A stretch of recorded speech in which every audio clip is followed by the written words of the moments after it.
At Sunday lunch, my son-in-law said, "She's never done anything for this family." He had no idea I was the one paying for everyone's health insurance. "Your presence here means so much to me. Watch until the end and leave a comment telling me which city you're watching from. I want to see how far my story has reached." The words hit me like a physical blow.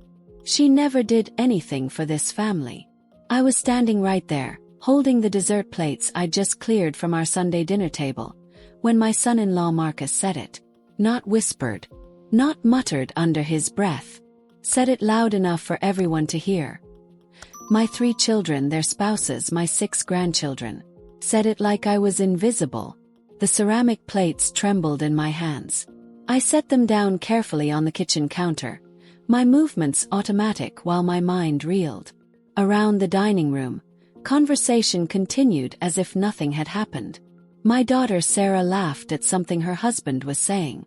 My son Michael was showing his kids something on his phone. Normal Sunday afternoon chatter, except for the knife Marcus had just twisted in my chest. I gripped the edge of the counter, my knuckles white. 65 years old, and I felt like I was 5 again, standing in the playground while kids called me names. The same burning shame, the same desperate need to disappear. "Mom, are you okay?" It was Jenny, my youngest, appearing beside me with empty glasses. She must have noticed me standing there, frozen. "Fine, honey. Just tired." The lie came easily. I'd been lying about being fine for so long it was second nature. But I wasn't fine. Marcus's words kept echoing in my head as I mechanically loaded the dishwasher. She never did anything for this family. The irony was so sharp it made me nauseous. Just last Tuesday, I'd written the check for little Emma's orthodontist appointment. Marcus and Sarah's daughter. $800 they didn't have because Marcus had been between jobs for 6 months now. I thought about the manila envelope hidden in my bedroom drawer, stuffed with insurance cards. Blue Cross Blue Shield family plan, covering all 12 of them. Premium, $2,847 monthly. Paid automatically from my checking account for the past 8 years, ever since Michael lost his corporate job and couldn't afford to keep everyone covered. They had no idea. None of them knew. "Cheryl, you're being awfully quiet today," Marcus called from the dining room, his voice carrying that patronizing tone he used when he wanted to sound concerned. "Everything all right?" I dried my hands slowly on the dish towel, buying time to compose myself. When I walked back to join them, Marcus was leaning back in his chair like he owned the place, one arm draped casually over Sarah's shoulders. My daughter was smiling up at him with that adoring look she'd worn since high school, completely oblivious to the cruelty her husband was capable of. "Just thinking," I said, taking my seat at the foot of the table. The same seat I'd occupied for 20 years of Sunday dinners, after my husband died and the kids insisted I shouldn't be alone. "About what?" Sarah asked, genuine curiosity in her voice. "About how I sold my dream house to pay for Michael's law school. About how I worked 3 extra years past retirement to keep your family insurance active. About how I've never taken a real vacation because every spare dollar goes to one of you." "Oh, just this and that," I said instead. Marcus chuckled, shaking his head. "That's our Cheryl. Always lost in thought about nothing important." The blood rushed to my ears. My hands clenched in my lap, nails digging into my palms. Around the table, my family continued their conversations, completely unaware that I was drowning right in front of them. Michael was talking about needing new tires for his car. Sarah mentioned Emma's upcoming dance recital. Would I be able to watch the other kids that night? Jenny's husband Dave was complaining about their mortgage payment going up. All of them living their comfortable lives because of sacrifices they didn't even know I'd made. And Marcus, who'd never held a steady job longer than 18 months, who drove a car I'd helped finance, whose daughter's dental work I'd paid for just days ago. Marcus thought I'd never done anything. "I should get going," I said, standing abruptly. "Already?" Sarah looked disappointed. "We haven't had coffee yet. I'm tired. It's been a long week." That was true enough. Every week was long when you carried the weight of everyone else's problems. As I gathered my purse and keys, I felt their eyes on me, probably wondering what was wrong with cranky old mom today. "Drive safe," Jenny called out as I reached the front door. "See you next week, Cheryl," Marcus added, his voice cheerful and completely oblivious. I sat in my car for a full 5 minutes before starting the engine, my hands shaking too badly to turn the key. Through the living room window, I could see them all still gathered around the table, probably already forgetting I'd been there at all. "She never did anything for this family." The words followed me all the way home, echoing in the empty silence of my house. But for the first time in decades, that silence didn't feel lonely. Felt like possibility. I couldn't sleep that night. Marcus's words kept playing on repeat, but now they weren't just causing pain. They were making me angry. Really, truly angry for the first time in years. By 3 in the morning, I gave up trying to rest and walked to my home office. I pulled out the old filing cabinet I'd been meaning to organize for months and started going through folders. Insurance papers, bank statements, canceled checks. 20 years of financial records that told a story my family didn't even know existed. The first folder made my breath catch. Michael's college fund. Or rather, what should have been Michael's college fund. Instead, it was full of withdrawal slips and transfer records. Every penny of the $45,000 I'd saved for my son's education gone. Not to tuition like I'd planned, but to his wedding, his house down payment, his wife's medical bills when she had complications with their first pregnancy. Michael had been 23 when he married Lisa, fresh out of college and convinced he was ready to take on the world. The wedding they wanted cost more than my annual salary at the time. "Just this once, Mom," he'd pleaded. "We'll pay you back as soon as I'm established in my career." That was 18 years ago. The debt had never been mentioned again. I pulled out another folder. Sarah's file was even thicker. Dance lessons, piano lessons, summer camps. Then later, the community college courses she'd taken and dropped, over and over. Each time convinced this would be the program that finally clicked. Each time requiring new books, new fees, new equipment that somehow became my responsibility to provide. "You know I'm good for it, Mom," she'd always say, giving me that sweet smile that had been melting my heart since she was 5 years old. As soon as Marcus finds the right opportunity. Marcus and his opportunities. In 12 years of marriage to my daughter, he'd tried construction, real estate, insurance sales, and most recently, something involving cryptocurrency that I didn't pretend to understand. Each venture required startup money. Each failure left them a little more behind on their bills. The insurance folder was the heaviest. 8 years of premiums. $2,847 every month like clockwork. It started when Michael's company downsized and eliminated spousal coverage. "Just temporarily," he'd assured me. "Until I find something better." The temporary arrangement had somehow become permanent. When Sarah's family was added to the plan, then Jenny's, the monthly cost nearly tripled. But what was I supposed to do? Let my grandchildren go without medical care?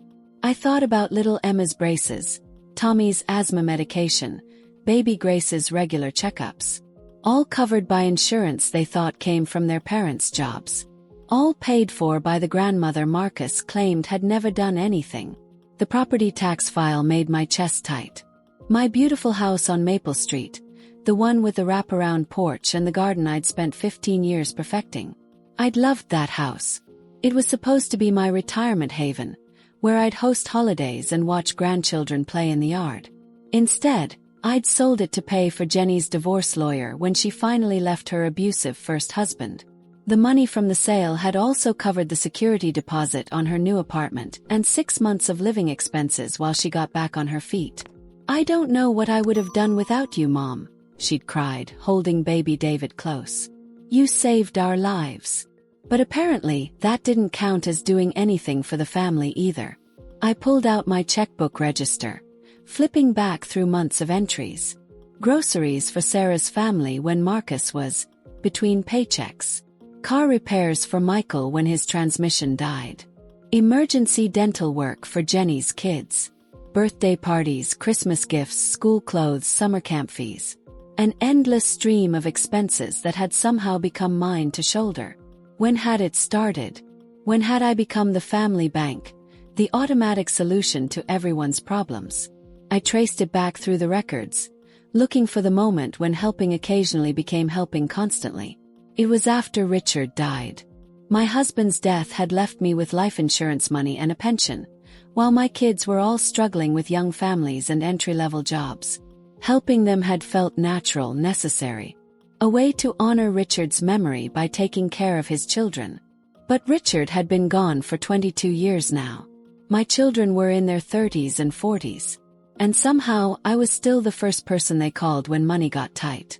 I found myself at the kitchen table as dawn broke through the windows, surrounded by papers that documented a lifetime of quiet generosity.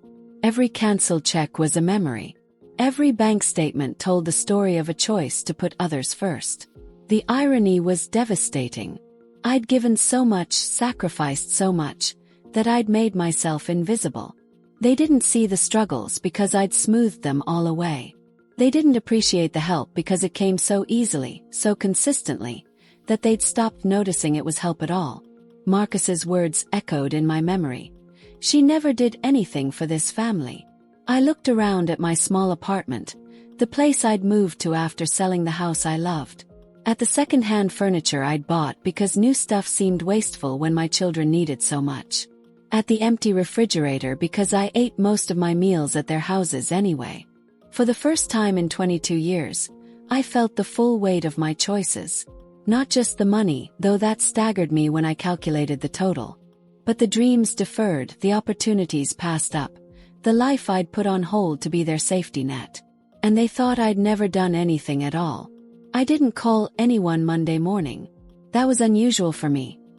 Normally I'd check in with each of my kids at least once during the week, asking how they were doing if they needed anything. But Monday came and went in silence. Tuesday too. By Wednesday, I realized something had shifted inside me. The anger from Sunday night had crystallized into something colder, more calculating. I wasn't going to confront anyone. I wasn't going to have some dramatic showdown where I laid out 20 years of financial records and demanded recognition. That wasn't my style, and besides, it would just make me look petty. Instead, I was going to do something much more powerful. I was going to stop. Not all at once. That would be too obvious. But gradually, methodically, I was going to withdraw the financial support I'd been providing and see how long it took them to notice. See if Marcus still thought I'd never done anything when the bills started piling up. My first stop was the insurance company. I'd been dreading this call for months anyway. The premiums had gone up again, and at nearly $3,000 a month, they were eating up half my pension. The customer service representative was surprisingly helpful. Yes, Mrs. Patterson, I can remove the dependent coverage. When would you like this to take effect? End of this month, I said, my voice steady despite my racing heart. And you'll be keeping your individual coverage. Of course. I wasn't completely crazy. I just wasn't going to keep paying for people who thought I was useless. The representative went through the list of people who would lose coverage. Sarah, Marcus, and their 3 children. Michael, Lisa, and their 2 boys. Jenny, her new husband Dave. And little David from her first marriage. 12 people total. Is there anything else I can help you with today? Actually, yes. I need copies of all the premium payments for the past 5 years. For tax purposes. When the statements arrived 3 days later, I sat staring at the total. $171,384. Over the past 5 years alone, I'd paid more than most people make in 3 years just to keep my family insured. Money that could have bought me a new car, a vacation home, or funded my own long-term care. Next, I called my financial advisor. George had been handling my investments since Richard died, and he'd always been discreet about the monthly transfers I made to my children's accounts. Cheryl, good to hear from you. How are those kids of yours? That's actually why I'm calling George. I need to stop all the automatic transfers. There was a pause. All of them. Even the emergency fund transfers. The emergency fund. I'd forgotten about that. Every month, $500 went into separate accounts I'd set up for each of my children, money they could access if they had unexpected expenses. They thought it was some kind of family trust Richard had left behind. They had no idea it was coming from my current income. Everything, I confirmed. Cancel all of it. Is everything all right? This is pretty sudden.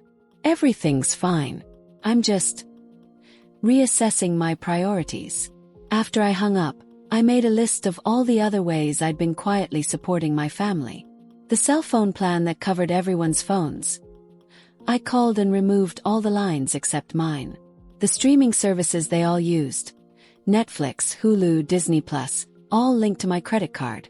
Cancelled. The credit card Sarah used for groceries. The one she thought was connected to some old account of her father's. I called and reported it as lost, requesting a new number that only I would have. It felt strange, this methodical dismantling of 20 years of generosity. But with each call, each cancellation, I felt lighter. Like I was shedding weight I hadn't realized I'd been carrying. The hardest part was the mortgage payment I'd been making on Jenny's house. After her divorce, she'd qualified for a loan but couldn't afford the full payment on her teacher's salary. So I'd been quietly covering the difference. $800 every month for 3 years now. She thought she was managing on her own, building her independence. She had no idea her mother was the reason she could afford to keep her house. I stared at the automatic payment setup on my computer screen for a long time before clicking cancel. This one felt different. This one might actually hurt her if she couldn't cover the gap. But then I remembered Marcus's words. She never did anything for this family. Clicked cancel. The beauty of this approach was its invisibility. Most of these changes wouldn't be noticed for weeks, maybe months. Insurance claims that got denied, automatic payments that failed, services that suddenly stopped working. They'd assume it was mistakes, system errors, problems that would resolve themselves. By the time they realized the pattern, I'd have my answer. I'd know exactly how much I'd been doing for this family, measured not in dollars but in how quickly their comfortable lives fell apart without me. I spent Thursday evening going through my calendar, looking for all the other ways I supported them that couldn't be cancelled with a phone call. The babysitting I did every week so Sarah could work her part-time job. The meals I brought over when someone was sick. The birthday parties I hosted, the holiday gifts I bought, the problems I solved with a checkbook and a willingness to help. All of that was going to stop too. Not dramatically, not with explanations. I just become unavailable. Busy. Sorry, can't help this time. For the first time since Sunday's dinner, I felt something like peace. They thought I'd never done anything. Fine. Now they'd find out what nothing actually looked like. Friday morning, Sarah called. Hi Mom, are you free to watch the kids tomorrow night? Marcus has a job interview and I want to go with him for moral support. The old me would have said yes immediately. The new me took a breath. I'm sorry, honey. I've got plans. Plans? What kind of plans? I looked around my empty apartment, then smiled. The kind that mattered to me. 3 weeks passed before the first crack appeared. I was grocery shopping on a Tuesday morning when my phone rang. Sarah's name flashed on the screen, but something was different about her voice when I answered. Mom, I need to ask you something weird. Emma went to the dentist yesterday for her cleaning, and they said our insurance was cancelled. But that can't be right, can it? Marcus said there must be some mistake with his company's HR department. I pushed my cart down the cereal aisle, taking my time to answer. That does sound strange. The receptionist said it was cancelled at the end of last month. But Marcus's benefits are through his new job, so I don't understand how that could happen. Marcus's new job. The part-time delivery work he'd started after 6 months of unemployment. I wondered if Sarah actually believed her husband's employer provided family health insurance for drivers who worked 20 hours a week. Have you called the insurance company directly? Yes. That's the thing. They said they needed to speak with the primary account holder, and they wouldn't tell me who that was. Something about privacy laws. It's so frustrating. I said nothing, just continued pushing my cart past the endless rows of breakfast cereals my grandchildren loved. The ones I used to buy for them during my weekly shopping trips to stock their pantries. Mom, are you there? I'm here, honey. I'm sure you'll figure it out. Could you maybe call them? You're so much better at dealing with these customer service people than I am. The old me would have spent my afternoon on hold with Blue Cross Blue Shield, fighting their bureaucracy on my daughter's behalf. The new me had different priorities. I'm pretty busy today, Sarah. Maybe Marcus should handle it since it's his job benefits. There was a pause. "'Kay. Yeah, you're right. I'll have him call when he gets home." 2 days later, Michael called with a similar problem. His youngest son had an asthma attack at school, and when they got to the emergency room, the insurance was declined. "Lisa's freaking out," he said, his voice tight with stress. "They're saying we owe $3,200 for a 4-hour ER visit. There has to be some mistake." "That's terrible," I said, and meant it. I genuinely felt bad for Lisa's panic, for Tommy's scary experience. But I felt worse for the grandmother who'd been paying their premiums for years while being told she'd never done anything to help. The hospital billing department said our coverage was terminated, but that's impossible. I've been with the same company for 3 years now. Michael worked for a small accounting firm that had never offered health benefits. He'd been getting his insurance through the marketplace, paying what he could afford for a plan with massive deductibles. When that became too expensive, he'd asked if I could help temporarily. That was 4 years ago. "Have you called your HR department?" "Yes." "That's just it. We don't really have an HR department. Just me, my boss, and 2 other accountants. My boss says he never set up any family health plan." I made sympathetic noises while Michael explained his confusion. How he'd assumed his insurance was through work because the monthly premiums weren't coming out of his paycheck. How he'd never thought to question why his coverage was so much better than what his coworkers had. "Lisa thinks maybe Dad set something up before he died. Like a trust or something that's been paying our insurance all these years." Richard had been gone for 22 years. If he'd set up a trust that generous, don't you think I would have mentioned it by now?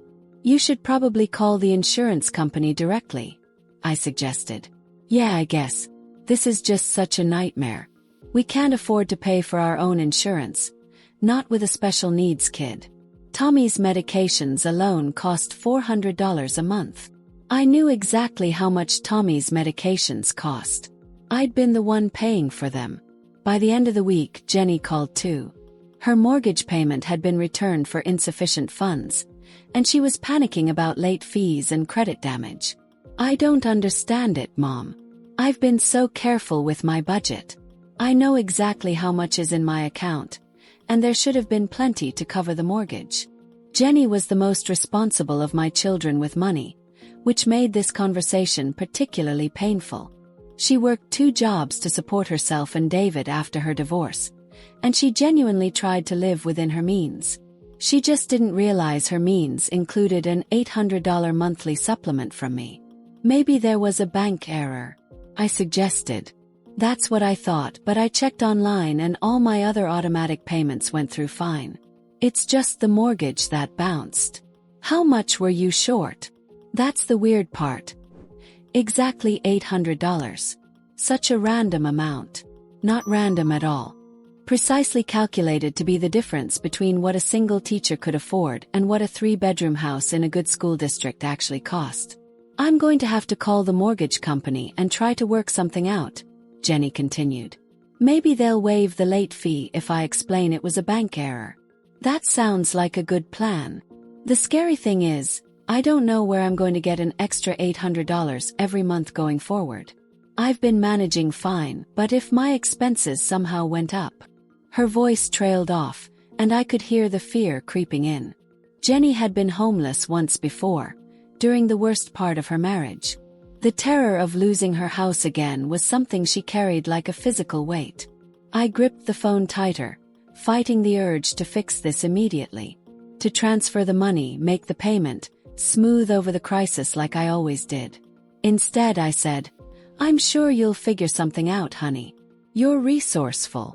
After I hung up, I sat in the quiet of my apartment and felt the full impact of what I was doing. These weren't just numbers on a spreadsheet anymore. These were real consequences affecting people I loved. Emma's dental cleaning turned into a $300 out-of-pocket expense. Tommy's ER visit created a payment plan that would strain Michael's budget for months. Jenny was losing sleep over her mortgage, probably lying awake calculating and recalculating her finances. But for the first time in 3 weeks, nobody had called me asking for money. Nobody had casually mentioned an unexpected expense with the assumption that I'd cover it. Nobody had treated me like a walking ATM while simultaneously claiming I'd never done anything to help. The silence was telling a story louder than any confrontation could have. The emergency family meeting was called for a Saturday afternoon in early November. Sarah's voice on the phone had been tight with frustration when she called to insist I be there. "We need to figure out what's going on, Mom. All these insurance problems, the mortgage issues, the cancelled services. Something's not right, and we need to get to the bottom of it." I arrived at Michael's house to find them all gathered in his living room, looking like they were preparing for battle. Sarah sat rigid on the couch, a folder of papers in her lap. Michael paced by the fireplace, his jaw clenched. Jenny looked exhausted, dark circles under her eyes from weeks of financial stress. Their spouses clustered together, whispering. And there was Marcus, holding court in Michael's favorite armchair like he was chairing a board meeting. "Okay, now that we're all here," Marcus began, "we need to talk about this situation that's affecting everyone." Situation. As if mysterious forces beyond anyone's control had suddenly decided to make their lives difficult. "It started with the insurance," Sarah jumped in, consulting her notes. "All of our policies were cancelled at the same time, which makes no sense if they were through different employers. Then my mortgage payment bounced," Jenny added quietly. "I've never missed a payment in 3 years, but suddenly I'm $800 short every month." Michael stopped pacing and faced me directly. "Mom, we think there might be some kind of identity theft situation going on. Someone using your information to mess with our accounts." Identity theft. That was their explanation for everything falling apart at once. "Have you checked your credit report lately?" Marcus asked, his tone implying I was probably too old and confused to monitor my own finances properly. Sometimes elderly people don't notice when their information is being misused. Elderly people. I was 65, not 90. "My credit is fine," I said evenly. "But how would you know if someone was using your social security number for fraudulent accounts?" Sarah pressed. "We've been thinking, what if someone opened insurance policies in your name, then cancelled them to hurt our families?" The creativity of their mental gymnastics was almost impressive. Rather than consider the obvious explanation, that I had been paying for everything, they'd invented an elaborate conspiracy theory involving identity thieves targeting them through me. "That doesn't explain the mortgage thing," Jenny said, looking miserable. "Or why my emergency fund account suddenly closed." "What emergency fund account?" Michael asked. Jenny looked confused. "The one Dad set up before he died. I've been getting $500 deposited every month for years. I thought you all had them too." "I do," Sarah said slowly. I did.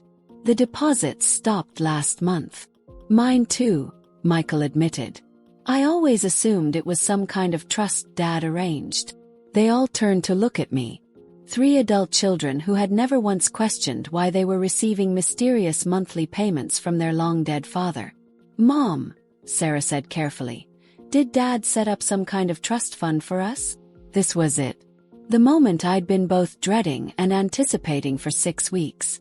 I could keep lying, let them continue believing in their fantasy of identity theft and mysterious trusts. Or I could tell them the truth. Chose truth. "No," I said simply. "Your father didn't set up any trusts." "Then where was the money coming from?" Michael asked. "From me." The silence that followed was deafening. I watched as understanding dawned on their faces, one by one. Sarah's mouth fell open. Jenny's eyes filled with tears. Michael just stared. "What do you mean, from you?" Marcus demanded. I reached into my purse and pulled out the folder I'd prepared. Bank statements, insurance records, cancelled checks. 22 years of financial documentation. I've been paying for everything. Your insurance, your emergency funds, Jenny's mortgage assistance, Sarah's credit card, the phone bills, the streaming services. All of it. I set the folder on the coffee table. The insurance alone has cost me over $270,000 in the past 8 years. The monthly payments to your emergency accounts add up to another $108,000. Jenny, I've paid $28,800 toward your mortgage over the past 3 years. The numbers hung in the air like accusations. Why didn't you tell us? Sarah whispered. Because you never asked. You just assumed the money came from somewhere else. Anywhere else, apparently. Except from the mother who never did anything for this family. Marcus's face went red. Now wait just a minute. No, I said, standing up. You wait. You sat at my dinner table 3 weeks ago and announced to everyone that I'd never done anything to help this family. You said it while wearing a shirt I bought you for Christmas, after eating a meal I cooked, in a house where your daughter's medical bills were paid by my insurance. I didn't know, he started. You didn't want to know. None of you did. It was easier to believe the money came from magic than to acknowledge that your mother was sacrificing her own security to keep you all comfortable. Jenny was crying openly now. Mom, I'm so sorry. I had no idea. I sold my dream house to pay for Michael's law school and Jenny's divorce lawyer. I continued, my voice getting stronger with each word. I worked 3 years past retirement to keep your insurance active. I've never taken a real vacation, never bought myself anything nice, never put my own needs first because I was too busy taking care of all of you. We didn't ask you to do that, Michael said defensively. You didn't have to ask. You just expected it. When your transmission died, you called me. When Sarah needed a babysitter, she called me. When Jenny's ex-husband cleaned out their bank account, she called me. And I helped every single time because that's what mothers do. So why did you stop? Sarah asked, her voice small. I looked at Marcus, still slouched in that armchair like he had any right to be there judging me. Because I finally realized that no matter how much I gave, how much I sacrificed, how many problems I solved, it would never be enough. I would always be the mother who never did anything. So I decided to find out what nothing actually looked like. The room erupted. Sarah started crying harder. Michael began arguing that I should have told them, that they would have helped if they'd known. Jenny apologized over and over.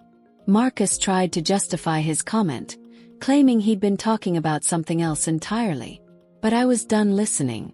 I'd spent 6 weeks watching them struggle with problems I'd been quietly solving for decades. I'd seen their panic, their stress, their genuine bewilderment at how quickly their stable lives had crumbled. Now they knew. The mystery was solved.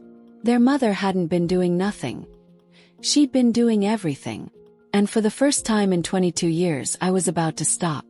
I left them sitting in that living room, surrounded by the evidence of my decades of quiet sacrifice, and walked out the front door. No dramatic speeches, no final ultimatums. I just gathered my purse and my dignity and left. The calls started within hours. Sarah first crying and apologizing. Then Jenny begging me to let her explain.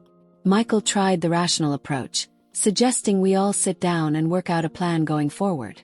Even Marcus called, his voice strained, claiming he'd been misunderstood. I let them all go to voicemail. For 3 days I ignored the phone. Instead, I did something I hadn't done in over 20 years. I went shopping for myself. Not groceries for family dinners or gifts for grandchildren's birthdays. For me. I bought a comfortable reading chair for my living room, the kind with built-in massage settings that I'd always thought was too extravagant. I picked out new dishes, just 4 place settings because I wasn't planning to host anyone. I even splurged on expensive bath products, the kind that came in pretty bottles and made my bathroom smell like a spa. Each purchase felt like a small rebellion against the person I'd been. The woman who bought everything at discount stores because the good stuff was a waste of money when family members needed help with their bills. On Thursday, I drove 2 hours north to look at a small house I'd seen advertised online. It was in a quiet neighborhood near a lake, with a garden that needed work and a front porch perfect for morning coffee. The asking price was exactly what I'd calculated I'd been spending on my family each year. It's been on the market for a while. the realtor admitted as we walked through the empty rooms. Most people want something more modern, closer to the city. I stood in the sunny kitchen, imagining cooking meals just for myself, and knew I'd found my sanctuary. "I'll take it," I said. The realtor blinked. "Don't you want to think it over? Discuss it with your family." "No discussion needed. This is my decision." That evening, I finally returned Sarah's calls. "Mom, thank God. We've been so worried. Can we please talk about this?" "What's to talk about, honey?" "Everything. We had no idea you were supporting us like that. We want to make it right." I settled into my new massage chair, enjoying the gentle pressure on my shoulders. "Make what right? We want to pay you back. Figure out a plan to take over our own expenses. Show you how much we appreciate everything you've done." "That's very nice of you, Sarah, but it's not necessary." "Of course it's necessary. We can't let you keep paying for everything." "I'm not going to keep paying for everything." There was a pause. "What do you mean?" "I mean I'm done. I've been supporting this family financially for over 20 years, and I'm finished. You're all adults. You can figure out your own insurance, your own mortgages, your own emergencies. But Mom, some of us can't afford. Then you'll have to make different choices. Downsize your houses, change jobs, adjust your lifestyles. The same things people do when their circumstances change. You can't just abandon us," Sarah said, her voice rising. "We're your family." "Yes, we are. And family means more than being a source of emergency funding. When you're ready to have a relationship that isn't based on what I can provide financially, I'll be here." I gave her my new address, the little house by the lake that would be ready in 6 weeks. "You're all welcome to visit. But you're not welcome to treat me like a bank that happens to make good pot roast." The next few weeks brought a parade of guilt trips, bargaining attempts, and emotional manipulation that would have worked on the old me. Marcus actually showed up at my apartment, trying to convince me that I was being selfish by cutting off support for my grandchildren. "Emma needs those orthodontics," he argued. "Are you really going to let your own granddaughter suffer because you're mad at me?" "Emma's orthodontics are her parents' responsibility," I replied calmly. "If you can't afford them, maybe you should get a full-time job." Michael tried the logical approach, presenting me with a spreadsheet showing how they could gradually take over their own expenses if I just continue helping for 6 more months. Jenny wrote me a heartbreaking letter about how scared she was of losing her house. Felt sorry for them. I genuinely did. But I felt sorrier for the woman who'd spent 22 years putting everyone else's needs first, and had been rewarded with being called useless. Moving day was a Saturday in December. I'd hired professionals to pack and transport my belongings, a luxury I'd never allowed myself before. As I watched them load the truck, I felt lighter with each box that disappeared. Jenny showed up as I was doing the final walkthrough of my empty apartment. "Mom, please don't do this. Don't move so far away." She looked tired, older than her 38 years. The stress of managing her finances without my help was showing. "It's only 2 hours, Jenny. You can visit anytime. It's not about the distance. It's about you leaving us." I turned to face my youngest daughter, the one I'd rescued from an abusive marriage and helped rebuild her life. "I'm not leaving you, honey. I'm just stopping the pattern where I solve all your problems before you have a chance to solve them yourself. What if I can't? What if I lose the house? Then you'll find a smaller place you can afford. You'll adapt like people do." "But what if, Jenny?" I took her hands in mine. "You survived an abusive marriage. You raised a child on your own. You finished your teaching degree while working 2 jobs. You're one of the strongest people I know. Stop acting like you need me to rescue you." She was crying, but she was also listening. "I love you," I continued. "I love all of you. But I'm 65 years old, and I've never lived a life that was truly mine. I've always been someone's mother, someone's safety net, someone's solution. I want to find out who I am when I'm not busy fixing everyone else's problems." 6 months later, I was tending my new garden when Sarah's car pulled into the driveway. She'd been visiting monthly, sometimes bringing the kids, slowly learning how to have conversations that didn't revolve around money or problems that needed solving. "The house looks beautiful, Mom," she said, admiring the flower beds I'd planted along the front path. "Thank you. How's everyone doing?" "We're managing." Marcus finally got a steady job. Full-time with benefits.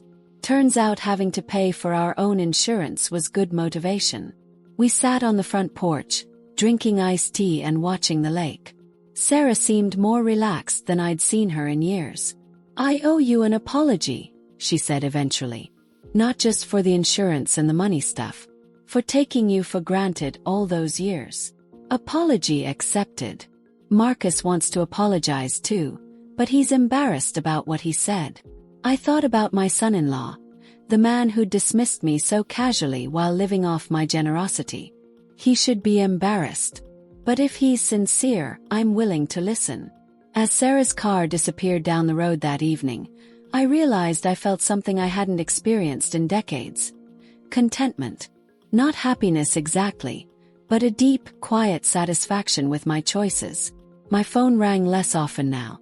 The emergencies that used to require my immediate financial intervention somehow got resolved through other means.